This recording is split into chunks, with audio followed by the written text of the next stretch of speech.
Viva, sejam bem-vindos ao Sobre Carris. Eu sou o Ruben Martins e comigo, como sempre, Diogo Ferreira Nunes. Olá, viva! E Carlos Cipriano. Olá a todos. Estamos no Parlamento Europeu a gravar uma série de episódios especiais que vão poder ouvir durante o verão. Não é isso que nos traz este episódio em específico, porque este é um episódio normal de atualidade em que comentamos a atualidade ferroviária. Carlos Cipriano, começamos contigo, porque no dia 19 de julho a linha do Algarve vai entrar numa nova era, a era da eletrificação. Finalmente vamos passar a ter tração elétrica nesta linha e comboios que, não sendo novos, representam uma grande melhoria para os passageiros desta linha do Algarve. Para os algarvios e para os estrangeiros que fazem conta do comboio no Algarve vão até achar que vão ser comboios novos. E se lo no Algarve, sim, serão novos. Porque são elétricos, porque de facto são mais recentes do que os anteriores, mas não muito mais. E, ao mesmo tempo, haverá também algumas melhorias na oferta, como não poderia deixar de ser, não é? Depois, com a linha eletrificada, a CP, de facto, não poderia manter aqueles horários que já lá tem há quase 30 anos e que já poderia ter mudado há mais tempo, porque há coisas que não se compreendem, uma delas é a famosa ruptura de carga em Faro, que faz com que as pessoas vindas de, por exemplo, Vila Real, Tavira ou Olhão, se quiserem seguir para Lolé ou Albufeira, tenham que mudar de comboio em Faro, ainda por cima de uma automotora para outra que é exatamente igual. Portanto, aquilo não se entende e já deveria ter sido corrigido há muito tempo. Mas pronto, nunca é tarde e agora o que vamos passar a ter é, finalmente, para aí 90% dos comboios vão fazer o ponta a ponta, vão de Vila Real de Santo António até Lagos e, portanto, acaba-se com aquele transbordo. Há também mais oferta, ou seja, em toda a extensão da linha do Algarve, em vez de 8 comboios em cada sentido, passa a haver 10. Na prática passa a haver mais ou menos um comboio por hora nas Quase, horas sim, normais. sim. Entre Faro e Lagos, esse passa de 9 para 10, e entre Vila Real de Santo António, sim, em vez de 12 comboios em cada sentido, passa a haver 16 em cada sentido. Aí é que é mesmo de hora a hora. Comboio por hora, que é mesmo sim, quase hora a hora. exatamente. O que se saúda, como é óbvio. Também se saúda a criação de um interregional, que fará a linha também de uma extremidade à outra. Só que é só um. Só que é só um, mas pronto, é um ida e volta, mas com uma lei de paragens, digamos, diferente, e que permite o brilharete de se fazer a Vila Real de Santo António Lagos em 2 horas e 16 minutos, que é a viagem mais rápida. No entanto, há sempre um mas. Em 1995, portanto, vamos recuar 30 anos, entre Vila Real de Santo António e Lagos, numa linha em cantonamento telefónico, em que os cruzamentos se faziam com o pessoal que tinha que ir às agulhas dar entrada aos comboios e com o pedido de avanço para a estação seguinte, com também automotoras a diesel, a viagem mais rápida fazia-se em 2 horas e 26 minutos. Depois de milhões de euros gastos, não só nesta modernização agora, como também já antes, na introdução do CTC, depois de todo este dinheiro gasto no Algarve, conseguimos ganhar 10 minutos na viagem mais rápida. É, de facto, muito pouco. E ganhamos porque se troca material a diesel por material elétrico que tem uma aceleração muito mais rápida, porque se não fosse isso... Aceleração e frenagem. Porque Exatamente, se não fosse isso, claro. é, de facto, muito pouco. E isto leva-nos a outra questão, que é a tal modernização low cost, que nós aqui temos falado várias vezes, que a IP optou por fazer no Algarve. Como sempre, um modelo, uma modernização que nunca foi muito explicada, não foi negociada com as pessoas, com as populações, não foi explicada aos autarcas, foi decidida a algures nos gabinetes. A IP justificou sempre que este plano Ferrovia 2020 era muito voltado para as mercadorias, mas no caso da linha do Algarve, que é um corredor complementar, nem sequer era para as mercadorias. Portanto, nem sequer houve essa ambição de vamos lá fazer aqui alguma coisa melhor para melhorar este serviço para os passageiros. Zero ambição. Dir-se-ia que há ali alguém a querer pôr pauzinhos na engrenagem, tal como acontece na linha do Oeste, para que seja de facto a rodovia a ter praticamente o grosso, o exclusivo do transporte de passageiros. Porque, repare-se numa coisa, já que se fez aquela intervenção na linha do Algarve, era óbvio que se podia ter feito algum esforço para aumentar as velocidades de percurso, não é? E era fundamental duplicar o troço central entre Tunes e Faro, porque aí coexiste o serviço todo do Algarve com o serviço de longo curso, porque isso permitiria fazer cruzamentos muito mais facilmente, aumentava a capacidade, aumentava a velocidade e aí sim teríamos uma linha do Algarve com uma ferrovia verdadeiramente digna do século XXI e de uma região europeia. Isto que aqui está, ok, nós saudamos tudo isto até com alguma excitação porque gostamos de comboios e de facto a melhoria é evidente, mas fica muito aquém. O comboio continua a ser muito pouco competitivo em relação ao automóvel, porque estamos a falar de mais de 2 horas e um quarto de viagem na deslocação mais rápida. O automóvel neste momento está a fazer 1h30, mais ou menos, ainda para mais, quando a Via do Infante, a A22, está isenta de portagens, o que obviamente é um incentivo para os algarvios e não só usarem o carro nesta deslocação. Agora, claro que vai haver gente a apanhar o comboio, como já havia na versão a gasóleo, mas como diz Sérgio Godinho, soube-me a pouco. E isto sabe a muito pouco. Da mesma maneira que soube a pouco o facto de, por exemplo, não haver comboios em período mais noturno, não é? O último comboio sai de Vila Real de Santo António às 20h34, às 8h30 da noite, e de Lagos sai às 20h22 da noite. Isto é claramente só a pensar, de facto, nas pessoas que trabalham, só nos empregos e não de quem lá está em turismo, porque as necessidades de mobilidade da população... Até mesmo em quem trabalha no turismo. Sim, também é verdade. Quem trabalha no turismo, tens razão. Né? Portanto, as necessidades de mobilidade da população do Algarve não acabam às 8h30 da noite, nem de um lado nem do outro do Algarve. Portanto, era de facto importante que houvesse mais comboios, eu diria que até à meia-noite. E se calhar aos fins de semana em alguns troços até, se calhar depois disso, para evitar até que as pessoas conduzam depois de beber e coisas do género, não é? Portanto, de facto, como eu digo, a CP no Algarve fecha cedo. E deveria também oferecer o serviço mais tarde. Só mais uma pequena nota ainda em relação ao investimento que foi feito. Eu acho que era tão fácil, se a IP quisesse e se conseguisse explicar bem isto às populações e aos autarcas do Algarve, entre Olhão e Faro, que é de facto, digamos, ali a zona que podemos chamar suburbana, não é? Onde há de facto uma grande procura, bastaria colocar um cruzamento ativo a meio percurso entre Olhão e Faro, por ali duas agulhas e uma linha desviada. Conseguir-se-ia pôr comboios de 15 em 15 minutos a sair de Olhão para Faro e vice-versa. Alguns até poderiam ser prolongados até Vira. E teríamos ali um serviço quase suburbano, com uma grande capacidade para trazer pessoas de Olhão para Faro. Isso, só por si, dispensaria os milhões que se pretende gastar no Metrobus. E só mais um detalhe, que é, fica a faltar os comboios de longo curso a chegarem a Vila Real de Santo António, porque falta a questão das pontes de Tavira. E também, Carlos, provavelmente as aproximações às estações vão continuar a ser a 24 km por hora. Sim, sobretudo no troço entre Tunes e Lagos, porque nestas coisas a IP gasta dinheiro, mas depois também não sabe rentabilizar os investimentos, porque se mexesse na sinalização era possível aumentar as velocidades, já nem digo por intervir na infraestrutura, mas sim bastava mexer na sinalização. E as aproximações nas estações vai ser só de 24 km/h e, portanto, vamos ter comboios ali a passo de caracol, apesar de, aplaude-se, a linha ser eletrificada. Mudamos de assunto neste sobre Carris. Estamos a viver uma onda de calor. Os últimos dias foram particularmente quentes e... escaldantes, diria. Tiveste muito calor durante a noite. Ui, durante a noite, durante o dia, a toda a hora. Os comboios também sofreram bastante com isso, não foi? Sim, muitíssimo. E sobretudo os comboios de longa distância, o Alfa Pendular e o Intercidades, porque estes comboios, pela idade que já têm até, lidam muitíssimo mal com o calor e a partir de mais de 40 graus de temperatura Celsius não conseguem refrescar o interior, por mais milagres que se faça. E se a temperatura do ar já é acima dos 40 graus, então sobre Carris é pelo menos 10, 20 graus acima, sobretudo em algumas zonas, como no interior da linha do Douro, como entre Santarém e o Entroncamento, que são assim os pontos mais quentes da rede ferroviária. E neste caso não há milagres, que é, se está muito, muito calor, ou se limita o número de pessoas dentro das carruagens, ou infelizmente, como a CP foi obrigada a fazer, teve de cancelar viagens.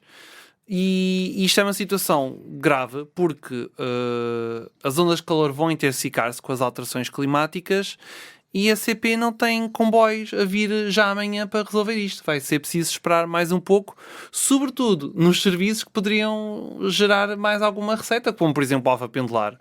O Alfa Pendular é do final da década de 1990, foi renovado em 2017, 2018, mas não conseguiu intervir estruturalmente nas peças do comboio. Basta pensar porque alguns dos sistemas de ventilação estão junto dos freios, que são precisamente das zonas mais quentes do comboio, que atingem temperaturas que podem aproximar-se dos 100 graus Celsius. E não é por acaso, Diogo, que hoje em dia a tendência na indústria ferroviária é colocar os equipamentos de ar-condicionado não em baixo, não sob o leito da carruagem, mas sim no tejadilho, lá em cima, porque aí é uma zona menos quente. Sim, e depois outra curiosidade é que o comboio que acaba por se portar melhor nestas condições são as automotoras da série 2240, as chamadas Lili Canessas, Vão para o Algarve. que vão para o Algarve, bom apontamento, Ruben, e que realmente, quando está muito calor, parecem um frigorífico, aguentam-se muito bem. Também ajuda, porque o equipamento de ar-condicionado está no topo. E ajuda bastante nestes casos. Carlos Cipriano, tendo em vista um futuro onde provavelmente o verão mais fresco será este que estamos a viver aqui, não é? Portanto, o cenário só se vai agravar daqui para a frente.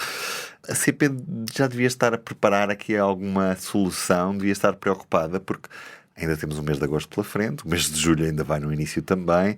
É expectável que o período de calor se vá prolongando também e esta situação é muito difícil de gerir. E agora, o que é que se pode fazer? A CP, eu não sei se está preocupada, espero que sim, que esteja preocupada, mas também de pouco adianta estar preocupada se não houver soluções, não é? Porque, vamos lá ver uma coisa, toda a gente se queixa agora do ar-condicionado dos comboios, não é? Mas vamos lá ver, habitualmente os comboios andam atrasados, habitualmente os comboios andam sujos, habitualmente os comboios andam grafitados, habitualmente há muitas carruagens que as tomadas para o Wi-Fi não funcionam, as casas de banho não têm água ou estão fechadas por avaria e, portanto, poderíamos esperar que o ar-condicionado funcionasse bem. Portanto, o ar-condicionado não é um problema por si só, é um problema mais vasto, integrado em todos os problemas que a CP tem na sua operação, não é? E que derivam muito dos problemas de manutenção nas oficinas. E isto é um assunto que nós já estamos aqui fartos de falar. Tem a ver com o quê? Com falta de pessoal, com a dificuldade em recrutar pessoal e a mantê-lo. E eu recordo que ainda muito recentemente o presidente da CP, quando do lançamento da primeira pedra para a fábrica da Alstom em Guifões, que já falaremos a seguir, dizia que a CP está no mercado, tem que pagar com salários de mercado. E, portanto, isso tem que se começar por aí para termos oficinas em Portugal com gente estável, com competência, que seja formada e que se mantenha e que não se vá embora. Por outro lado, temos também aquelas limitações que a empresa pública tem para comprar um parafuso, para comprar uma peça, não é como se fosse uma empresa privada que vai comprá-lo ao mercado, não, aquilo depende de muita papelada, muita burocracia. Não deixam a CP trabalhar. Deixem a CP trabalhar, não é? Fica feito um modo. Mas pronto, portanto, daí, claro, o ar-condicionado não é um problema isolado, não é? Agora, isto poderia ter sido mitigado sem ter chegado ao limite de suprimir comboios. E lá está, diminuir o número de passageiros das carruagens para reduzir a carga térmica poderia ser uma solução, e ainda assim só nas horas de maior calor. De resto, perguntaste-me como é que vai ser no futuro. Bom, no futuro, sim, o material novo que aí vem já estará preparado para temperaturas superiores. Mais do que nada, porque será novo. Porque, atenção a uma coisa, o material da CP, quando foi comprado, e eu sublinho muito tempo, já estava preparado para enfrentar temperaturas deste tipo. Porque as normas da União Internacional dos Caminhos de Ferro, da UIC, separam os países da Europa entre Norte, Centro e Sul para estabelecer os limites da capacidade do ar-condicionado. E, obviamente, que países como Grécia, Itália, Portugal e Espanha têm critérios mais rigorosos. E Portugal cumpriu-os quando comprou o material. Agora, o que é que se passa? O material envelhecido, obviamente, que o ar-condicionado não está como estava quando foi comprado. Depois há aqui um problema mais grave ainda, que é faço aqui um parênteses, que é as carruagens Argo. Que são as carruagens é preciso Argo. falar sobre as carruagens Argo. Ora, aí está. As carruagens Argo, que foi de facto um bom negócio para a CP, mas tem aqui um problema grave com o ar-condicionado por falta de ambição no momento em que foram reabilitadas. E por falta de orçamento também, não foi só falta de ambição. Sim, como Tentou sempre. poupar-se ao máximo, não é? Exato. E decidiu-se então manter uma grande parte dos equipamentos relacionados com o ar-condicionado de origem. E agora o que é que vai acontecer? Se decidir que vale a pena pôr o ar-condicionado a sério para aguentar estes períodos, e eu recordo que isto só acontece em alguns dias por ano. Portanto, isto acontece em menos de 5% dos dias do ano. Só que são 5% dos dias do ano muito mediatizados. É um facto, não é? É verdade. E, portanto, mas se assim for, vai ter que se gastar à volta de 150 mil euros por cada carruagem para pôr um ar-condicionado como deve ser. Ainda assim, não deixa de ser um excelente negócio para a CP. Porque nesse caso passariam a custar cerca de 300 mil euros, quando carruagens novas estariam entre 1,5 a 2 milhões de euros. Mas se calhar a solução vai passar por aí. E também convém a CP ter um outro cuidado na preparação dos comboios, como pôr as carruagens à sombra, ligá-los mais cedo para refrescar melhor o ambiente a bordo, no caso, e a IP tem de pensar seriamente em pelo menos pintar os carris de branco, como já se faz em Itália, como se faz em Inglaterra, porque se os carris forem pintados de branco, a temperatura dos carris baixa até 10 graus Celsius, pelo menos, com temperaturas deste calibre. Portanto, a IP tem que pensar seriamente em soluções para as alterações climáticas Isso também. não foi feito, mas felizmente não correu mal, porque o problema aí são os chamados garrotes, não é? Exatamente. Que é o entortamento, digamos assim, dos carris. Por causa do aço. Podem ser coisas muito graves, podem levar a descarrilamentos, mas que felizmente não foi detectado, mas já aconteceu em verões anteriores, em alguns pontos da rede, acontecerem situações dessas. Já agora, só uma curiosidade. Muita gente, se lhes perguntarmos qual é o troço do país mais quente da rede ferroviária portuguesa, dirão, talvez ali no Alentejo ou talvez no Douro. Mas não, curiosamente é na linha do Norte e o troço mais quente é entre Santarém e Entroncamento. Passamos para a fábrica de comboios da Alstom, que vai ser construída no norte do país, em Guifões, onde Diogo Ferreira Nunes houve uma cerimónia com direito a uma primeira pedra. Primeira? Não, primeiras. Primeiro eram pedrinhas, não era? Era brita, no caso. A brita que é colocada na superestrutura de via e que é muito importante para não... Por exemplo, se chover muito, garante a impermeabilização da rede durante mais algum tempo do que em condições normais. Falam desta fábrica e da cerimónia. Então, foi uma cerimónia com a presença do Primeiro-Ministro, de altos responsáveis da Alstom para todo o mercado europeu, esteve o Ministro das Infraestruturas, Presidente da CP, foi colocada brita para um balde, foi mesmo isto que aconteceu ao pé de uma maquete da fábrica de comboios, que terá um investimento superior a 28 milhões de euros, pagos pela CP à Alstom, e que já está a ser construída e que estará pronta daqui a 2 anos, mas depois é necessário mais um ano para equipar a fábrica, pelo que em 2029, mais ou menos na segunda metade de 2029, poderão começar a sair as primeiras unidades para reforçar a frota da CP, sendo que em Guifões serão montados 81 dos 153 comboios que a Alstom vai fabricar para a CP. Sabemos que tipo de comboios são, ou seja, se há alguma série que vai ser feita em Guifões em especial, ainda não sabemos isso. Em Guifões serão feitos comboios suburbanos. Porque em Espanha, numa fábrica próxima de Barcelona, serão feitos 15 comboios, 15 automotoras para a linha de Cascais, mais os 55 comboios regionais. Todo o resto será feito em Portugal, em Guifões, Matosinhos. Irá empregar 300 pessoas, a montagem dos comboios, a construção da fábrica serão 500 pessoas. A fábrica será construída pela empresa portuguesa DST, que está a atuar em consórcio com a Alstom. É uma boa notícia, Carlos Cipriano. Não há garantias de que a fábrica, depois desta encomenda terminar, continue. Uma vez, já foi há uma série de anos, houve um CEO de uma grande multinacional ferroviária que me confidenciava isto de alargar capacidade, aumentar a produção, isto é muito fácil. E depois dizia-me assim mais baixinho, o problema é reduzi-la. Porquê? Porque, efetivamente, os países têm tendência a querer que a produção se faça lá e, portanto, é relativamente fácil montar uma fábrica. O problema é quando as indústrias são confrontadas com excesso de capacidade e depois, sempre que tentam fechar, compreensivelmente, os países, os sindicatos, os trabalhadores não querem que as fábricas fechem, não é? Bom, neste caso, o que temos aqui é uma fábrica que não será uma fábrica da Alstom, portanto aquilo será um ativo da CP, não é por acaso que está no terreno de Guifões e que pertencerá ao complexo oficinal de Guifões.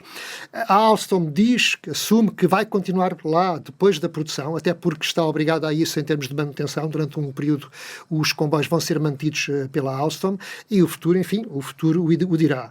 Quanto a, digamos, há que distinguir aqui o fabrico de produção. Produção é mais lato do que fabrico, não é? E mesmo no próprio fabrico, vamos lá ver qual é o grau de fabrico que vai ser feito em Guifões. E se teremos muitos fornecedores portugueses, por exemplo? Claro, tudo isso é muito importante em termos de fornecimento, não há algo que fica cá e tudo isso. Eu não estou a desvalorizar a importância daquilo, atenção.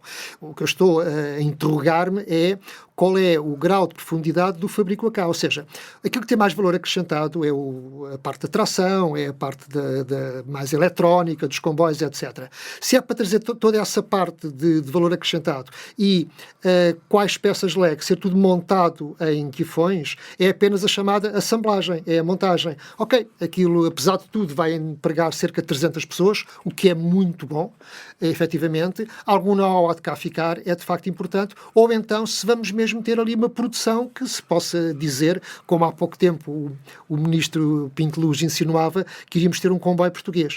E isso agora só aguardamos para ver.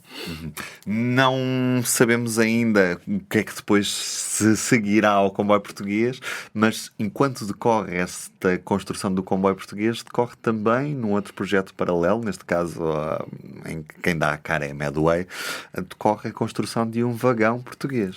Isto hoje é só boas notícias. Para quem nos acusa de só dizermos mal, hoje já falámos nas boas notícias do Algarve, nesta fábrica da Alstom e neste projeto que acho muita piada, que é o Smart Wagon, que é liderado pela Medway e que no âmbito do PRR está a construir o protótipo de um vagão português, claramente, sim, que depois espera que seja replicado por muitas centenas, porque a Medway tem necessidade de renovar a sua frota de plataformas porta-contentores, basicamente, que herdou ainda da CP Carga. E, portanto, este projeto, que é financiado pelo PRR, custa cerca de 25 milhões de euros e trata-se de fabricar em Portugal uma plataforma porta-contentores que, à partida, pode parecer uma coisa muito simples. A gente vai dizer, ok, aquilo é apenas metalomecânica e uns rodados por baixo. Mas é muito mais do que isso. Para já, porque até são 3 pares de rodados. Aquilo vai poder levar dois contentores. E é um vagão do século XXI. Portanto, voltado para o futuro, porque vai estar cheio de sensores. E para começar com uma particularidade, que é os sensores têm que ser alimentados com energia, como é óbvio, não é? E neste caso, ao contrário das carruagens, a energia não vem da locomotiva ou da catenária. Portanto, cada vagão tem que ser autónomo em termos de energia. E então começam-se por instalar umas pequenas ventoinhas que, com a deslocação do comboio, alimentam os sensores, mesmo quando ele está parado. E, portanto, fica aqui já feita a explicação como é que os sensores vão funcionar. Depois vão ter aqui 3 tipos de sensores, e que são, de facto, muito importantes na exploração, que é, eles vão medir eventuais defeitos na via e no próprio veículo, que podem levar depois a ser corrigidos na manutenção ou a informar o gestor de infraestrutura. Vão poder medir também o próprio peso do vagão no momento do carregamento, o que é muito importante nos terminais, sobretudo nos terminais portuários. E depois, outra questão também muito importante vão poder medir a temperatura das caixas de eixos. O que dá muito jeito, por exemplo, às ondas de calor como esta. Não, dá jeito no país todo, mas sim, mas também, repara numa coisa, é que isto dá muito jeito porque em Portugal, na rede ferroviária nacional, já não há, por parte do gestor de infraestrutura, medidores de caixas de eixos. Já chegou a haver, mas foram desinstalados pela IP. E, portanto, dá muito jeito que seja o principal operador de mercadorias em Portugal que tenha o seu próprio material circulante com estes detectores de temperatura das caixas de eixos, porque se houver um problema nos eixos, nos regulamentos, basicamente se aquecerem, pode gripar e pode provocar descarrilamentos. E, portanto, saúda-se que estes vagões do futuro tenham estes sensores. E saúda-se também que se tenha utilizado o PRR também para este tipo de coisas, não é? Sabemos que serviu muito também para concluir alguns nós rodoviários que estavam em falta. Também é importante que se olhe para a ferrovia. Para o fecho deste episódio, vamos olhar para uma situação que parece um pouco contraditória. Estamos a falar do Voga e também da Beira Baixa, onde, havendo a possibilidade, a CP tem essa possibilidade de fazer comboios no troço central do Voga e também em zonas da linha da Beira Baixa, que, como sabemos, está altamente condicionada desde a tempestade de Christine, continua a usar serviços rodoviários alternativos. Carlos Cipriano, o que é que se está a passar ao certo e porque é que a CP às vezes até prefere mandar os passageiros para a estrada e não transportá-los sobre carris? Eu, quando escrevi sobre isto na peça do Público que tu referes, fui tentado a pôr como título A Tentação Rodoviária da CP. Porque parece que isto de facto é uma tentação, não é? Não se compreende porque é que, havendo linha disponível, operável, entre Ródão e Guarda, a CP prefere pôr os seus clientes em autocarros logo em Abrantes e levá-los sempre por via rodoviária para Castelo Branco, Fundão, Covilhã e Guarda. Deixa-me dizer-te que a maior encomenda de comboios sempre para a CP devia lá ter 1 ou 2 autocarros pelo meio na encomenda. Se calhar também servia na CP rodoviária. Exatamente, sim. E por isso não se percebe, até porque a empresa opera com comboios regionais neste troço da linha da Beira Baixa, mas preferem caminhar toda a gente para os autocarros. E o pior ainda é que, como é habitual, a CP não explica estas opções, não diz porquê. Depois, no Voga, já há muitos anos que o serviço do troço central entre Oliveira das Meias e Cernada do Voga é feito por táxi. É feito por táxi e, no entanto, já se gastaram 6,4 milhões de euros para renovar aquele troço central e os comboios continuam a circular ali em marchas comerciais. Continua a haver aquelas 2 marchas diárias de segunda a sexta para ir para as oficinas e continua a haver os táxis que circulam ao lado de uma linha que foi renovada e que, inexplicável, não está a servir os passageiros. A CP alega que a IP, mais uma vez, fez uma modernização incompleta, uma vez que limitou-se a modernizar a linha e não mexeu nas plataformas das estações e apiadeiros, e de facto é necessário ali um upgrade. Já que uma vez falámos que o próprio movimento cívico dos Amigos da Linha do Voga, da defesa da linha do Voga, até fizeram um estudo muito completo com o inventário das necessidades de cada estação e apiadeiro. Aquilo, enfim, são tostões, são peanuts para se corrigir aquilo, mas, no entanto, está tudo parado e alegremente a CP continua a pagar a táxis. Curiosamente, os taxistas também têm umas maquinetas iguais às dos revisores para venderem os bilhetes. Passam ali umas marchas que não levam passageiros e mais uma vez, a CP prefere, pelos vistos, transportar pela estrada em vez de utilizar a via férrea. Já agora sabemos se os táxis são muito utilizados ou não temos números? São muito pouco utilizados. Por isso é que são táxi e não autocarro. Na verdade, naquela zona, de facto, são normalmente idosos que têm que se deslocar a consultas, ao centro de saúde, a algumas compras, e sim que utilizam os táxis. Se bem que, pontualmente, têm que reforçar o táxi. Em vez de 4 passageiros, têm que levar 8. Mas não passa disto. Agora, isto que eu acabo de dizer permite que alguém possa contestar e dizer, então, para que um comboio?